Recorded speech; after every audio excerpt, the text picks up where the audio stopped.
Cet épisode est soutenu par le Colombette Trail, le 25 avril. 36 km, 15 km, 7 km et une course pour les enfants. Il y a un format pour chacun. Si vous hésitez encore, c'est peut-être le moment de passer à l'action. Toutes les infos et inscriptions sur trail-colombette.ch. Salut les amis, j'espère que vous êtes en pleine forme. Il y a des courses qui arrivent discrètement dans le calendrier, puis laissent un vrai souvenir. Le Colombette Trail fait partie de celle-là. Pour cette nouvelle édition, j'avais envie de reprendre le micro avec Steve Dupaquier, président du comité d'organisation, pour faire le point sur ce qui a fonctionné lors de la première édition, sur les nouveautés de 2026 et sur les raisons qui pourraient bien vous donner envie de vous inscrire cette année. Bienvenue dans Au-delà du mur, le podcast pour tous les passionnés de course, qu'il s'agisse de bitume, de nature ou de piste. Que vous soyez débutant ou coureur aguerri, nous explorons ensemble la préparation physique et mentale, la nutrition et la santé pour vous aider à atteindre vos objectifs. Si vous cherchez des conseils pratiques, des témoignages inspirants et des discussions captivantes, vous êtes au bon endroit. Préparez-vous, votre voyage au-delà du mur commence ici. Raconte-moi à partir de quel moment tu t'es rendu compte que cette première édition, ça allait être un succès. Alors nous, on a compris que ça allait être un succès fin mars, début avril. Au moment où on a eu ce pic d'inscriptions, on a eu environ 200 inscriptions à peu près le dernier mois. On s'est dit, bon, ça y est, on s'est fait connaître, il y a du monde qui vient, il y a des intéressés, c'est cool. Ensuite, dans un deuxième temps, sur le moment de l'événement, les bénévoles qui étaient là pour bosser, les grilles bénévoles qui étaient pleines et surtout le soleil qui était là, on s'est dit, on a tout ce qu'il faut pour réussir.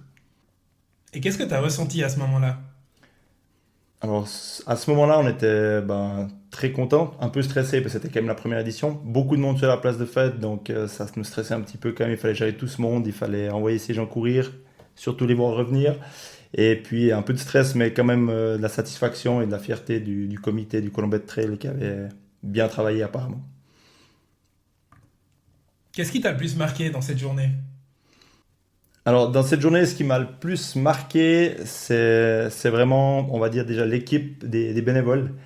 Les gens sont arrivés tout sourire, ils pouvaient partir, surtout ceux qui étaient au ravito, ceux qui pouvaient venir sur les ravitaux, qui pouvaient aller passer une journée sur un ravito. Moi, je me suis dit, on va jamais trouver quelqu'un qui va aller bosser pendant 7-8 heures sur un ravitaillement en pleine montagne. Et puis finalement, pas du tout, ils sont arrivés par équipe.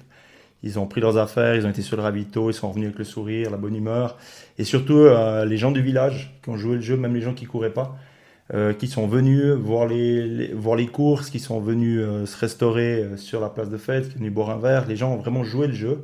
Et c'est ça qui m'a le plus surpris, parce que je me suis dit, c'est une course, ça n'intéresse peut-être pas tout le monde, mais la vie villageoise est toujours là. C'est très important et c'est super pour nous, quoi.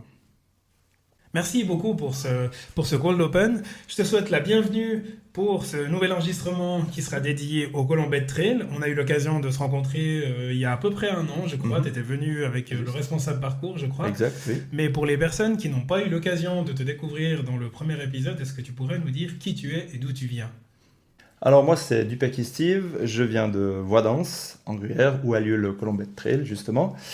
Moi, je suis fromager de métier. Je suis un passionné de course à pied. J'en fais moi régulièrement à mon niveau. J'ai aucune prétention dans le trail. Je fais vraiment pour moi. Et j'avais toujours eu envie d'organiser ma propre course. Et petit à petit, avec le ski club de Voidance, on a mis ça sur pied.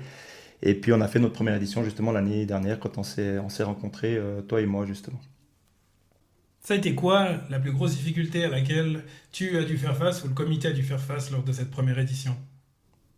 Alors, la plus grosse difficulté lors de la première édition, c'était de savoir exactement à qui on devait demander les autorisations, quelles autorisations il fallait demander, quel papier il fallait avoir, tout ce qu'il nous fallait pour les permissions d'organiser cette course. C'est ça qui était le plus compliqué. Ensuite, de se rendre compte aussi que quand on court, bêtement, quand on va seul courir, on court dans des pâturages, des champs, des forêts, des choses comme ça. Mais quand on est en groupe, effectivement, il y a des gens qui exploitent ces pâturages, qui exploitent ces prés. Et du coup, il faut aussi discuter avec les exploitants, avec les propriétaires, parce qu'effectivement, on ne fait pas comme on veut les choses. Et c'est ça qui était le plus compliqué entre guillemets pour nous, c'était vraiment de trouver partout qu'est-ce qu'il nous faut exactement pour pas que le jour de la course quelqu'un arrive et nous dise mais non vous pouvez pas passer ici, c'est pas possible. chose qu'on avait un petit peu peur la première année de ne pas avoir fait vraiment tout le tour, mais grâce à des collègues un peu dans des autres courses dans le voisinage, ben, on a pu avoir toutes les informations et réussir à récolter tout ce qu'il nous fallait pour le jour J. La solidarité villageoise dont tu parlais avant, j'imagine qu'elle a aussi contribué à faire de cette journée un succès. Oui, alors tout à fait, parce que c'est clair, ben, comme on le disait avant, déjà les bénévoles, c'est beaucoup des gens du village, donc sans ça, ben, il n'y a pas de course, hein, on peut avoir toute la bonne volonté qu'on veut, on n'est pas assez dans le comité pour être partout à la fois. Les gens qui ont laissé déjà passer aussi sur leur terrain, il faut penser qu'on est au mois d'avril, donc début des herbages. Les producteurs, les paysans, etc., on commence à faire de l'herbe. Donc certains nous ont même coupé des passages pour qu'on puisse passer proprement. Donc ils ont vraiment joué le jeu et c'est quand même aussi leur revenu hein, finalement. Donc ils ont été vraiment super. Et puis sans tout cet écosystème-là, on ne peut pas arriver au bout de notre trail. Et puis là, ben, grâce aux gens du village, à la commune aussi qui nous a beaucoup aidé, qui nous a offert des choses, des autorisations, par exemple bêtement, ils ont ouvert la déchetterie pour qu'on puisse aller amener les choses gratuitement. Enfin, tout le monde nous a aidés et puis c'est ce qui nous a aidé à réaliser ce trail. Si tu devais résumer l'ADN du Colombet Trail en 3 mots, ça serait lesquels? Alors en 3 mots, ce serait, je dirais, de la convivialité, justement pour tout ce qu'on a dit avant, la simplicité et puis les traditions. Si on se plonge dans cette nouvelle édition 2026, donc il y a quelques erreurs que vous allez pouvoir corriger. J'imagine que vous ne les avez pas encore toutes vues ou toutes faites parce que voilà, il y a aussi un peu la chance du débutant. Certainement. Ça peut arriver aussi. Qu'est-ce qui change concrètement en 2026 s'il y a des changements? Donc le plus gros changement que je vois cette année, c'est notre parcours brebis, qui était un parcours 9 km l'année dernière. On a eu pas mal de retours comme quoi c'était quand même un peu trop long pour les gens qui commençaient le trail ou qui voulaient juste faire une course. On s'était dit 9 km, c'est abordable. On avait vu un petit peu haut. Du coup, on l'a transformé en parcours 7 km, ce parcours brebis. Et on va l'ouvrir. On a déjà vu que maintenant, depuis que les inscriptions sont ouvertes, ça prend beaucoup plus que l'année dernière. Donc on a vraiment changé ce parcours, on a gardé un peu le même parcours que 9 km, mais on l'a rabattu un petit peu et il sera plus abordable pour les gens. Donc vous visez également donc l'accessibilité pour les personnes qui viennent peut-être faire une balade ou une balade un peu plus longue. Voilà, oui, exactement, vu qu'on est sur ce trail, comme on avait pu discuter toi et moi l'année dernière, on est sur un trail qui est en début de saison. Donc, par exemple, même la personne qui voudrait juste faire une petite course d'entraînement, qu'elle n'a pas eu trop le temps de se préparer durant l'hiver, parce que durant l'hiver, ben, on sait comment c'est, on fait tous un petit peu moins de sport normalement, un peu plus difficile d'aller courir dans les pâturages. Donc, pour la reprise, 7 km, ça peut être sympa. Pour quelqu'un qui, comme tu dis, veut faire juste une sortie une petite course sympa entre amis, se lancer peut-être même dans la course, voir si ça leur plaît. C'est plus accessible effectivement que le 9 km qu'on avait avant. 7 km c'est déjà un peu plus accessible, on est sur 120 mètres de dénivelé, donc ça reste quelque chose de relativement plat. Il faut quand même les faire, mais en effet on ouvre un peu plus notre trail à encore plus de monde que l'année dernière. Là, on a parlé du parcours brebis. Si on parle des autres parcours, à qui est destiné ce trail? Alors, ce trail, il est destiné, comme je disais avant, on ouvre le plus possible le champ pour tout le monde, en fait, et on a les gens qui vont venir chez nous, je pense, qui vont faire notre grand parcours de 36 kills, par exemple. Ils vont peut-être être là pour se préparer pour d'autres trails durant la saison qui seront un peu plus longs, vu qu'on est en début de saison. Ça peut être une bonne étape de se dire, voilà, je vais faire le Colombet Trail. Est-ce que je suis prêt pour aller faire, par exemple, mon 50, mon 80 de borne plus tard? Ben, je me fais un petit test sur le 36 kills en début de saison. Et puis ensuite, ben, les gens peut-être un petit peu plus aguerris aussi sur un 15 km qui vont vouloir se tester aussi pour voir où ils en sont dans leur entraînement. Ou simplement, ben, comme on a dit avec le 7 km, d'être simplement de passage, comme on peut dire, et puis d'aller se tester, voir ce qu'on vaut, puis peut-être pourquoi pas être intéressé ensuite par le trail. Et on a aussi justement des parcours enfants qu'on a appelé la Kids Cup. Et ces parcours enfants, justement, ils sont ouvert pour faire découvrir un peu la course aux enfants. Il y a des courses à obstacles, donc déjà un peu une petite idée du trail, passer par-dessus des choses, etc., monter, descendre. Et puis ça, c'est bien, je pense, pour la jeunesse, pour qu'ils puissent déjà simplement venir au village faire partie de la fête, pas juste regarder, courir. On a une petite boucle d'1 kilomètre et une boucle d'1,5 km pour les jeunes. Et puis l'année passée, on avait eu bien quelques-uns et ça peut leur donner envie ensuite, pourquoi pas, d'ici quelques années, de faire des parcours un peu plus longs. On voit que c'est une course qui est très accessible, donc vous avez des parcours pour les enfants, pour les adultes, un peu plus longs aussi également pour les personnes qui préparent d'autres courses durant la saison. Pour autant, j'imagine que le parcours de 36 km, il faut quand même avoir un minimum de préparation. Donc, ça serait quoi les points clés ou les choses qu'il faudrait travailler pour être certain de ne pas se planter le jour J? Alors déjà, je pense que c'est très important d'arriver, surtout sur les tout grands parcours, les 15 kills, 36 kills, un minimum quand même prêt, de connaître son corps, parce que c'est clair qu'on est en début de saison. Ce serait quand même dommage déjà au mois d'avril d'être cassé et d'avoir sa saison raide, si tu me permets l'expression, au mois d'avril. Ce serait quand même vraiment dommage. Après, l'été va être assez long. Et on sait que les blessures au trail, en général, ça ne dure pas qu'une, 2 semaines. Donc vraiment se préparer, c'est quand même des parcours qui sont dus au temps. On est en fin d'hiver, qui sont quand même souvent assez gras. Donc souvent, il y a eu encore les pâturages l'année passée, des changements de niveau. Donc vraiment avoir un petit entraînement minimum déjà un petit peu sur du long. Faire un petit peu tout ce qui est renforcement musculaire, un minimum aussi quand même avant. Pour éviter toutes ces petites blessures qui vont être gênantes tout le reste de la saison. Mais je dirais pour tous les parcours, ce serait quand même bien d'avoir fait quelques petites sorties avant, de s'être préparé un minimum. On discutait avant de débuter l'enregistrement de cette fameuse phase d'ouverture des inscriptions. Donc, tu me disais, oui, cette année, on se situe mieux par rapport à l'année dernière. À quel point c'est un moment clé, l'ouverture des inscriptions pour vous, et à quel point est-ce que l'évolution des inscriptions, ça vous sert dans le guidage des actions où vous dites, tiens, il faut qu'on commence à faire plus de pubs, etc.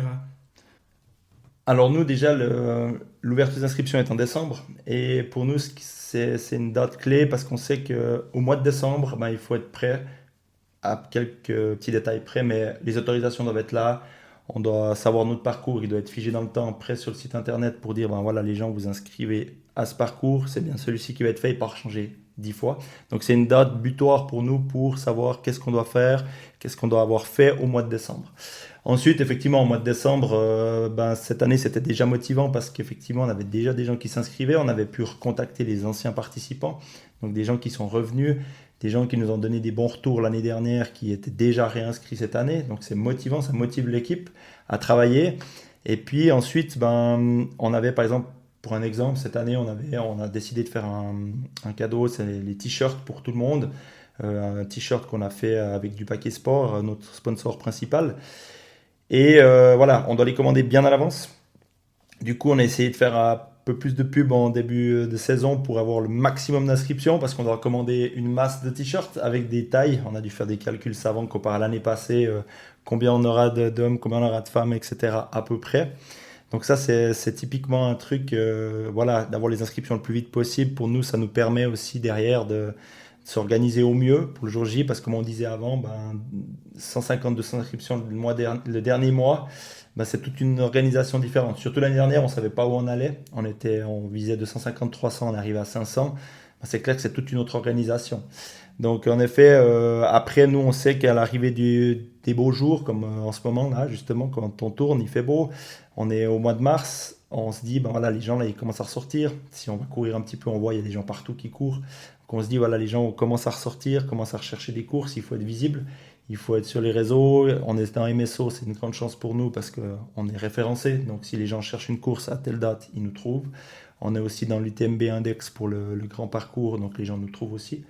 Donc c'est maintenant, je dirais, le moment clé vraiment pour la communication. C'est quand le printemps arrive, c'est là qu'il faut faire. On ne peut pas dire février-mars parce que maintenant c'est un peu chamboulé ça, le printemps. Mais dès qu'il y a les beaux jours qui arrivent, il faut être assez agressif sur les réseaux sociaux, discuter, parler, se faire connaître et puis espérer que le bouche à oreille fonctionne aussi, quoi. Comment est-ce que ton comité y vit cette deuxième édition? Alors le comité, il le vit bien, j'ai l'impression. Après, ce qu'il y a, c'est on a changé de 3 personnes. On a trois nouvelles personnes au sein du comité, des jeunes du village d'ailleurs, de Wadens, du ski club aussi. Donc ça, c'est super pour nous parce que on était un peu, sans dire les vieux du ski club, mais un petit peu quand même. Et du coup, d'avoir des jeunes qui reviennent pour la suite du Colombia Trail, et j'espère qu'il va continuer. Bah, c'est bien de voir que les jeunes viennent, s'investissent, donnent de leur temps, de leur personne, ça c'est hyper important. Et cette année, je dirais que le comité est un peu plus zen que l'année passée, parce que c'est vrai que bah, on prend un peu les mêmes quand même et on recommence, surtout au niveau de ces fameuses autorisations. Tout le comité maintenant sait qu'est-ce qu'il doit faire, plus ou moins. Il y a deux, trois petites surprises comme dans tout, mais la ligne est là, on suit ça, et puis bon, je pense, en tout cas pour ma part, ben, tous les jours un petit coup sur MSO, les inscriptions, est-ce que ça a augmenté, ça n'a pas augmenté, et puis, mais je dirais que les gens sont motivés, en tout cas le comité est motivé et prêt pour cette deuxième édition. C'est vraiment réjouissant de voir que la relève est là, donc la jeunesse du ski club s'engage pour cette course-là. Mm. Je me rappelle, du premier enregistrement, la première discussion qu'on a eue, on parlait de l'évolution du ski et puis justement de ces hivers qui sont de moins en moins blancs. Cette année, on a Ouais, eu un excellent exemple compliqué. d'un hiver qui est très court, où il y a peu de journées blanches. Dans quelle mesure est-ce que tu penses que ces jeunes-là, dans leur tête, ils sont gentiment conscients que l'avenir du ski club en tant que tel va peut-être plus justement vers la diversification, par exemple peut-être vers un trail club voie danse plutôt qu'un ski club voie danse. Alors, je pense que, et j'espère que le ski club restera le ski club, qu'on ne changera pas ça, parce que c'est vrai que le ski, ben, chez nous, surtout dans nos régions, c'est quelque chose de très important. Mais je pense que les jeunes, ils le remarquent de plus en plus. Les sorties à ski du ski club se font de plus en plus rares. Les jeunes qui s'investissent, ben, en s'investissant, ils voient aussi ben, les entrées d'argent, il en faut. Et quand on fait des sorties, des choses comme ça, il y en a de moins en moins. Donc ça devient compliqué.